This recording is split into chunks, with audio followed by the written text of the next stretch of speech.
हरियाणा की अनाज मंडियों में गेहूं की खरीद लगातार जारी है। कई जगहों पर उठान में देरी हो रही है। उठान में देरी के कारण किसान परेशान नजर आ रहे हैं। एक तरफ गर्मी का प्रकोप जो है वो देखने को मिल रहा है, दूसरी तरफ मंडियों में उठान न होने के कारण किसान परेशान है। और मौसम विभाग का अलर्ट भी है कि आने वाले दिनों में मौसम बदल सकता है, बारिश आ सकती है, तो उसको लेकर के भी किसान कहीं ना कहीं चिंतित हैं। भले ही गर्मी का प्रकोप फिलहाल देखने को मिल रहा है, गर्मी लगातार कहर ढाते हुए नजर आ रही है, लेकिन मौसम में बदलाव जो होगा, जो संभावनाएं मौसम विभाग की तरफ से जताई गई हैं, आने वाले 1-2 दिन में बारिश भी हो सकती है, तो उसको लेकर के भी किसानों में चिंता है। और फिलहाल जिनकी फसलें, जिनका गेहूं, जिनकी सरसों का उठान नहीं हुआ है, क्योंकि उनको उठान के बाद ही भुगतान मिलता है, तो वो भी कहीं ना कहीं परेशान।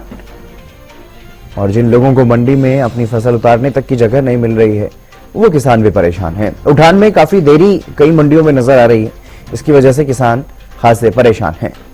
हरियाणा की अनाज मंडियों में गेहूं की खरीद लगातार जारी, कई जगहों पर उठान में देरी हो रही है और इस देरी की वजह से किसान परेशान हैं।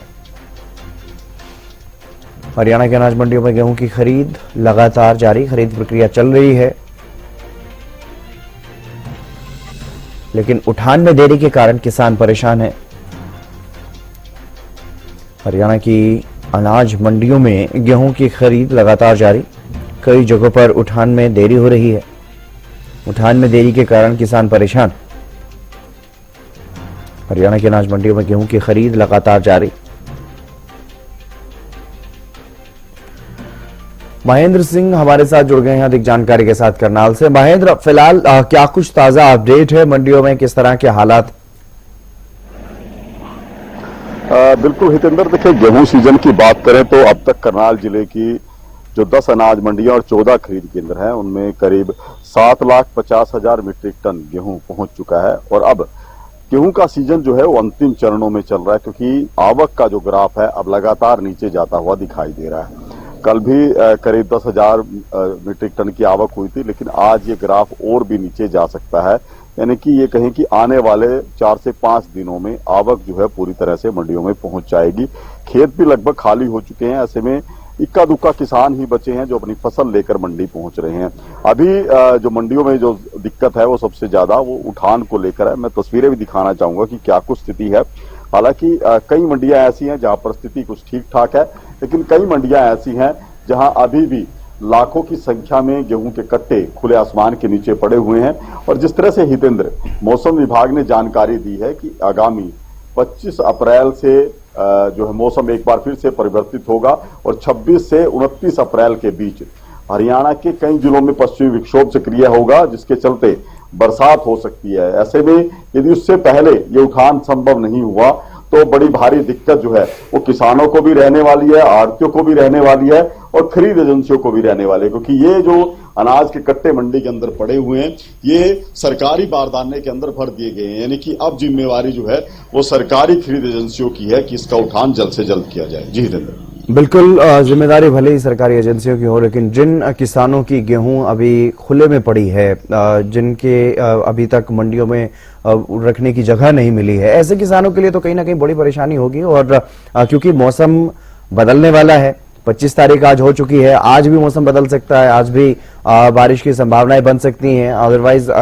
आने वाले 1-2 दिन में तो इस तरह की स्थिति हो ही सकती है। इतना जल्दी उठान संभव भी नहीं है। महेंद्र, तो क्या यहाँ पर बारिश से बचाने के लिए पुख्ता इंतजाम है, त्रिपाल की व्यवस्थाएं हैं, ताकि इस फसल को, इस गेहूं को भीगने से बचाया जा सके?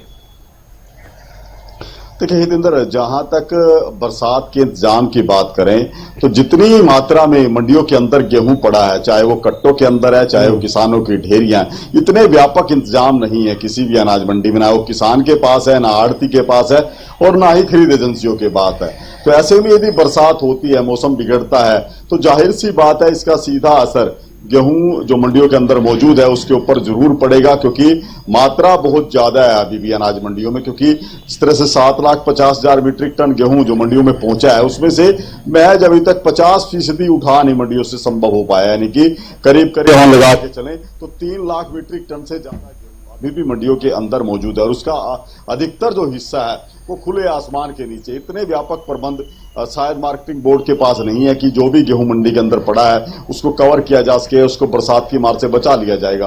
तो ऐसे में बेहद जरूरी है कि उठान कार्य में तेजी लाई जाए और जितनी जल्दी हो सके इस गेहूं का उठान जो है मंडियों से किया जा सके। जी बिल्कुल, मुख्यमंत्री की तरफ से भी दिशा निर्देश दिए गए कि उठान जल्द से जल्द हो, एजेंसियों को भी कहा गया, एजेंसी के अधिकारियों को भी कहा गया, लेकिन क्या वजह है, उठान क्यों नहीं हो पा रहा है? 50% से भी ज्यादा गेहूं अभी तक मंडियों में क्यों पड़ा हुआ है?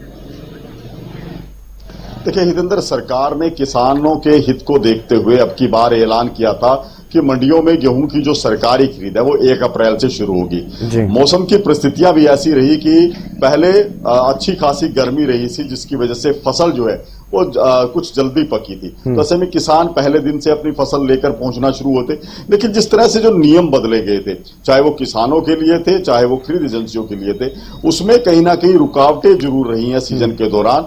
जिस तरह से जो गाड़ियां लिफ्टिंग में यूज की जानी है उनकी मैपिंग की बात है, जियो फेंसिंग की बात है, तो ऐसे में 1 सप्ताह से ज्यादा का समय लगा है मैपिंग करने में, जियो फेंसिंग करने में, यानी कि 1 सप्ताह के बाद ही आउट गोइंग के गेट पास कटना शुरू हुए थे। तो ये जो डिले रहा है 1 सप्ताह से लेकर 10 दिन का, इस दौरान जो गेहूं पहुंचा है उससे अच्छी खासी भीड़ जो है मंडी में हुई थी, और वही बैकअप अब तक कवर नहीं किया जा रहा। जो उठान में गाड़ियां लगी हैं, जो ट्रांसपोर्टर लगे हैं, यही वजह है कि उठान की रफ्तार इस बार काफी धीमी रही है। और इस तरह से मौसम भी बार बार बदला है हितेंद्र, की कई बार बरसात हुई है, वो भी एक बड़ी बाधा बनी थी कि इस बार उठान उतना तेजी से नहीं हो पाया। और यही वजह है कि सीजन अब लगभग अंतिम चरणों में है, लेकिन जब मंडियों में नजर डालें तो मंडियां पूरी तरह से अनाज से भरी हुई दिखाई देती हैं। जी चलिए, फिलहाल बहुत शुक्रिया तमाम जानकारी देने के लिए महेंद्र। तो मंडियों में स्थिति आपने देखी किस तरह की बनी हुई है।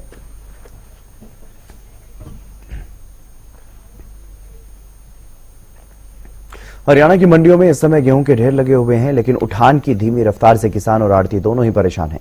करनाल, कुरुक्षेत्र और सोनीपत की मंडियों में लाखों बैग पड़े हुए हैं, लेकिन भुगतान और उठान में देरी ने मुश्किलें बढ़ा दी हैं। वहीं पानीपत मंडी में प्रक्रिया सुचारू रूप से चल रही है और किसानों को थोड़ी राहत मिली।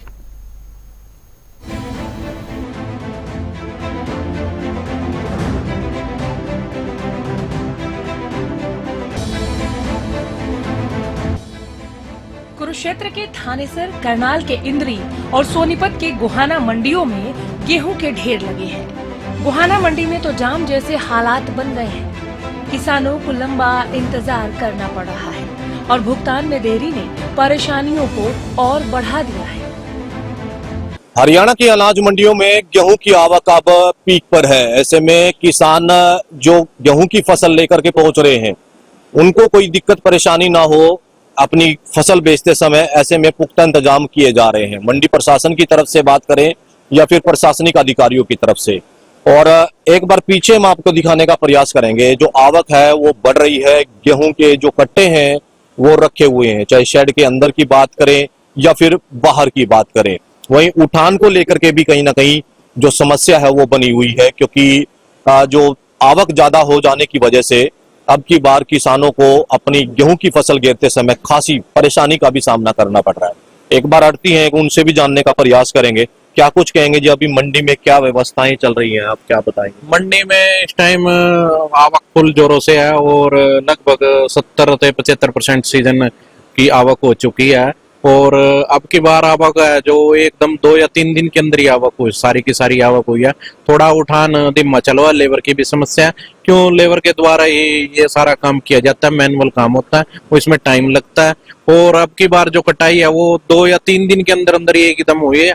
और इस कटाई का एकदम होने की वजह से आड़ती भी परेशान है और किसान को भी कहीं इसको लेट तुलाई हो पाई है और रात को सारी रात तोल चला है और लोडिंग भी साथ साथ चली हुई है। लेकिन जैसे ही अभी लेबर को थोड़ा टाइम मिलेगा तो लोडिंग फास्ट हो जाएगी। वहीं पानीपत मंडी में खरीद और उठान सुचारू रूप से हो रही है, जिससे किसानों को थोड़ी राहत मिली है। विशेषज्ञों का कहना है कि बाकी मंडियों में व्यवस्था सुधारना जरूरी है। सरकार ने फसली सीजन में खरीद प्रक्रिया में पारदर्शिता बढ़ाने के लिए कई कदम उठाए हैं। किसानों का पोर्टल रजिस्ट्रेशन और बायोमेट्रिक वेरिफिकेशन अनिवार्य किया गया है। लिफ्टिंग में लगी गाड़ियों की मैपिंग और गेट पास कटिंग के नियम लागू किए गए हैं। वहीं इस बार प्लास्टिक कट्टों का इस्तेमाल बढ़ाया गया है। लगभग 70% प्लास्टिक बैग आढ़तियों को दिए गए हैं, प्लास्टिक कट्टों में अनाज की चोरी करना मुश्किल है, जबकि पुराने जूट के कट्टों में चोरी और पानी छिड़क कर वजन बढ़ाना आसान था। फसली सीजन में अनाज मंडियों और सरकारी गोदामों में होने वाले फर्जीवाड़े को रोकने के लिए इस बार प्रदेश सरकार ने कई नियम बदले हैं। इनमें एक और जहां किसानों का बायोमेट्रिक वेरिफिकेशन शामिल है, साथ साथ ई खरीद के जो गेट पास के नियम थे उनमें भी कई बदलाव किए गए। मेरी फसल मेरा ब्यौरा पोर्टल पर भी नियम सख्त किए गए ताकि वास्तविक फसल का वेरिफिकेशन किया जाए जो किसान ने बोई है। इसके साथ साथ एक और बड़ा कदम इस बार रबी के सीजन में सरकार की तरफ से उठाया गया है कि जिस बारदाने के अंदर गेहूं की फसल भरी जा रही है उसमें एक बड़ा बदलाव सरकार ने किया है।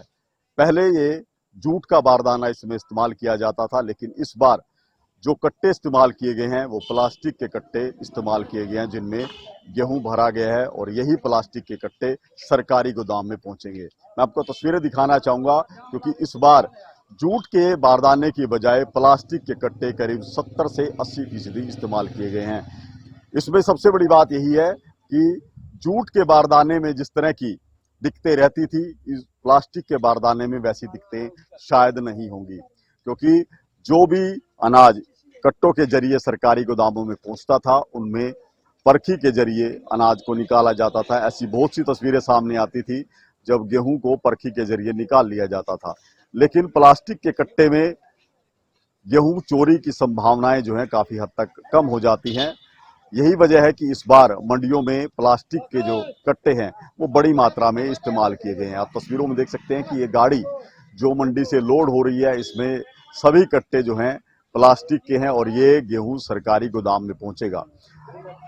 पहले के सालों में कई बार ऐसी तस्वीरें सामने आती थी जब जूट के कट्टों में परखी के जरिए गेहूं निकाला जाता था और सरकारी खरीद एजेंसियों के कर्मचारी अधिकारी सरकार को खूब चूना लगाते थे।